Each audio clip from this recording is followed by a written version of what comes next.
Le saviez-vous? Le saviez-vous? La structure de Richat est une structure géologique qui ne peut s'observer pleinement que depuis l'espace. D'un diamètre d'environ 50 km avec des dénivelés de 30 à 40 mètres, cette structure, aussi surnommée l'œil de l'Afrique, située dans le Sahara en Mauritanie, n'a révélé toute son étendue qu'en 1965 via le programme spatial Gemini, et est devenue depuis un point de repère pour les équipages de navettes spatiales. Pendant longtemps interprétée comme une structure créée suite à un impact de météorite, cette dernière est aujourd'hui considérée comme les restes d'un volcan géant. Le saviez-vous? Le klaxon doit son origine à la marque Klaxon, ou Klaxon, une marque déposée en 1908 qui vendait principalement des avertisseurs sonores. Son nom ayant été créé par son premier fabricant, l'américain Franklin Allen Lovell, d'après le mot grec klazo, traduisible par hurler. Un nom inventé qui, suite à l'immense succès commercial de la marque, finit avec les années par rentrer dans le langage courant pour désigner tous les avertisseurs sonores.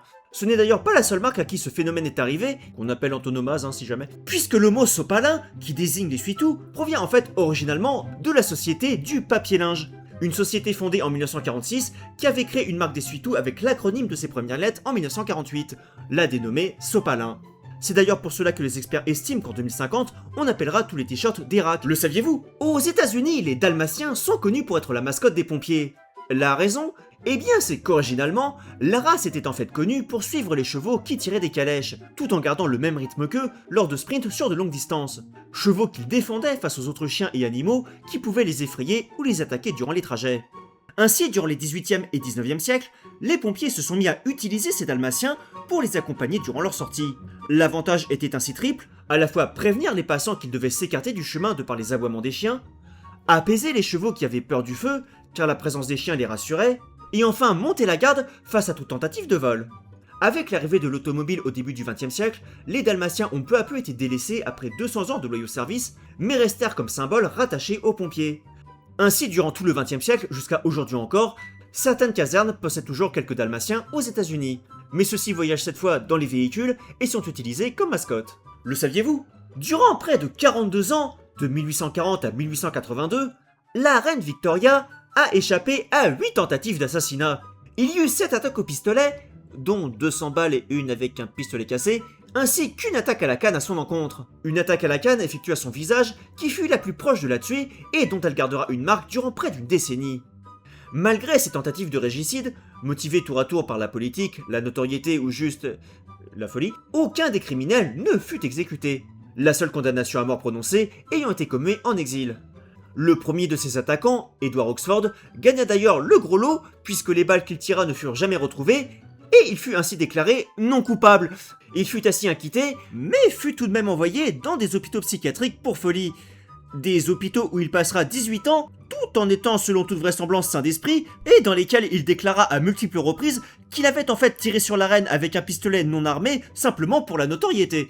Considéré comme un patient modèle et sain d'esprit par les médecins, il passera ses 18 années de sa vie à jouer aux échecs, aux dames, à faire du dessin, à lire, à apprendre à parler couramment le français, l'allemand, l'italien, à acquérir des notions d'espagnol, de grec et de latin, et enfin à être employé par l'hôpital même comme décorateur et peintre pour l'établissement. Après toutes ces années, il lui sera finalement permis de partir, à condition qu'il quitte le Royaume-Uni pour une de ses colonies, sous peine de prison à vie. Ce qu'il fera en partant pour l'Australie, en refaisant sa vie sous une nouvelle identité, celle de John Freeman. Le saviez-vous? Aujourd'hui oublié, Alice Lauper est pourtant le premier personnage de bande dessinée devenu populaire de l'histoire. Créé en 1867 par l'écrivain et dessinateur britannique Charles Henry Ross, puis dessiné par sa compagne Marie Duval à partir de 1870, la première femme auteure de bande dessinée de l'histoire au passage, et probablement la seule femme caricaturiste de la seconde moitié du 19e siècle, ce personnage, un vagabond porté sur l'alcool cherchant constamment à faire fortune, mais se trouvant toujours dans les pires coups possibles, gagna rapidement en popularité, et fut vendu par Ross et Duval à leur éditeur, Gilbert Dalziel, en 1880. À partir de là, il changera à plusieurs reprises de dessinateur et continuera de gagner en popularité, devenant une véritable star nationale, avec le premier fan club connu du genre, des concours, des produits dérivés, des pièces de théâtre, et même 8 films en son nom, 2 en 1898 et 1900, et 6 en 1921. Une popularité grandement aidée de par le fait qu'il paraissait en fait régulièrement dans des journaux à bas prix, destinés aux classes populaires et moyennes. Des journaux qui étaient achetés régulièrement par des dizaines, voire des centaines de milliers de lecteurs. Ce dernier finit d'ailleurs même par avoir son propre magazine en 1883, le Alice Loppers Half Holiday, qui fut vendu jusqu'à 340 000 exemplaires par tirage. Pour booster encore plus ce succès, l'éditeur Dalziel alla même jusqu'à proposer une assurance vie de 150 livres pour toute personne qui mourrait dans un accident ferroviaire en ayant sur elle un exemplaire du magazine. Ce qui est un coup de marketing de génie ou un scam selon comment on interprète la chose, puisque les probabilités que ça arrive, miroir de l'époque victorienne et de son évolution, et inspirant plusieurs artistes comme Charlie Chaplin, le personnage sera finalement peu à peu noyé sous la concurrence, qui créeront leurs propres personnages de magazines et de cartoons du même genre pour surfer sur son succès. Des personnages plus modernes et plus attrayants pour le public. Le saviez-vous? Parmi les plus grands moustiques du monde avec une taille atteignant les 1,5 cm, les toxorhachites, aussi appelés moustiques éléphants, sont des moustiques vivant dans les forêts tropicales et subtropicales qui ont la double particularité d'à la fois ne pas piquer ou de boire de sang, contrairement à ce qu'on dit John Hammond dans Jurassic Park, puisqu'ils sont nectarivores, tout en ayant des larves qui, elles, s'attaquent aux larves des autres moustiques. Cette particularité a ainsi permis à plusieurs pays et États, ceux depuis les années 1950, de pouvoir réguler leur propre population de moustiques, nuisibles et vecteurs de maladies donc, en introduisant cette espèce. Citons entre autres la Floride, Hawaï, les îles Samoa, les Fidji, Tahiti, avec plus de 50 000 lâchers de moustiques, ou encore le Japon pour son île de Minajima, où sont encore lâchés chaque année, d'avril à novembre, 250 femelles et 200 mâles. Le saviez-vous? Charles Godefroy est le premier pilote à avoir réussi à passer en avion sous l'Arc de Triomphe à Paris. Afin de célébrer la victoire de la France après la Première Guerre mondiale, un défilé militaire avait été prévu aux Champs-Élysées le 14 juillet 1919.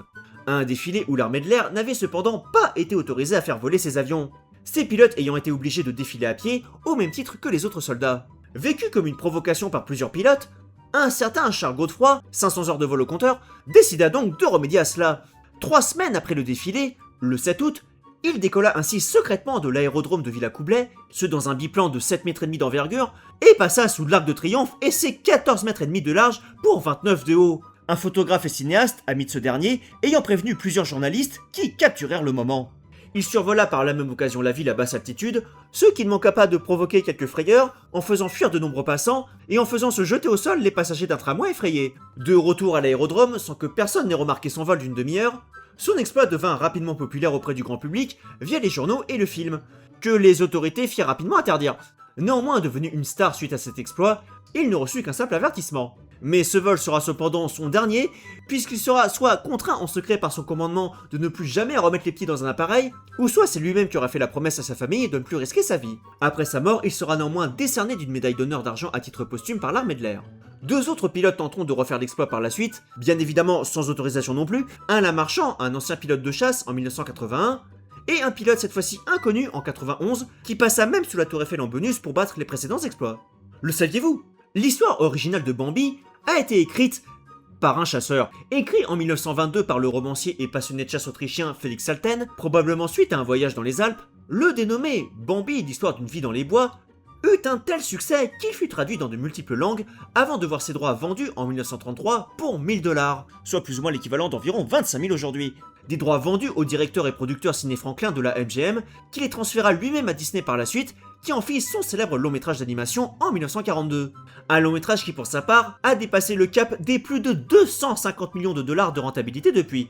Comme dit donc passionné de chasse, tout en n'hésitant pas à faire des chasseurs des méchants dans ses histoires, l'adaptation en long métrage fut pour sa part mise sous la pression par l'Association des chasseurs américains, qui à la sortie du film voulut que ce dernier soit précédé d'un avant-propos réhabilitant leur image. Une demande qui fut refusée tant par Walt Disney que par les projectionnistes. Et en réalité, le film avait en fait déjà été beaucoup édulcoré par rapport à son histoire originale, bien plus sombre et violente.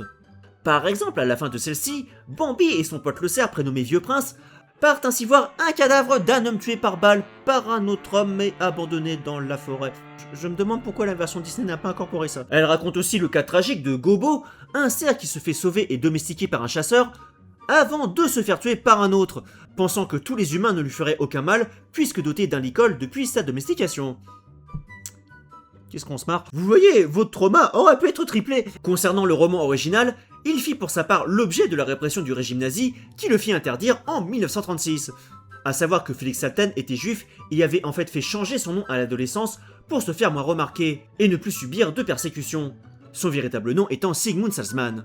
Bambi fut ainsi vu par les nazis comme une allégorie des persécutions des juifs en Europe et fut interdit. de nombreux exemplaires ayant été brûlés. Fuyant pour la Suisse en 1939 où il finira ses jours, Felix Salten continuera là-bas d'écrire des romans animaliers, parmi lesquels figurera d'ailleurs la suite de Bambi, Les enfants de Bambi, une famille dans la forêt.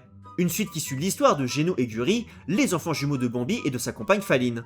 Une histoire qui sera adaptée par Disney en livre illustré, mais qui ne sera cependant pas utilisée pour la suite de son film d'animation, le dénommé Bambi 2. En revanche, la firme utilisera deux autres romans animaliers parus durant sa carrière, Perry l'écureuil, paru en 1938, qui sera adapté dans un docu-fiction sous le titre Les aventures de Perry en 1957, et Le chien de Florence, paru en 1923, qui lui sera adapté dans 5 films et téléfilms différents sous le nom de Shaggy the Dog, parus respectivement en 1959, 76, 87, 94 et 2006. Le saviez-vous? Après la Première Guerre mondiale, de 1920 à 1944, le royaume de Hongrie connut une situation politique pour la moins atypique, puisqu'il fut une monarchie sans roi, la maison des Habsbourg ayant été déchue, contrôlée par un amiral, Miklos Horthy, tout en étant sans flotte, puisque le pays avait perdu tout accès à la mer suite au traité de Trianon en 1920. Comme quoi,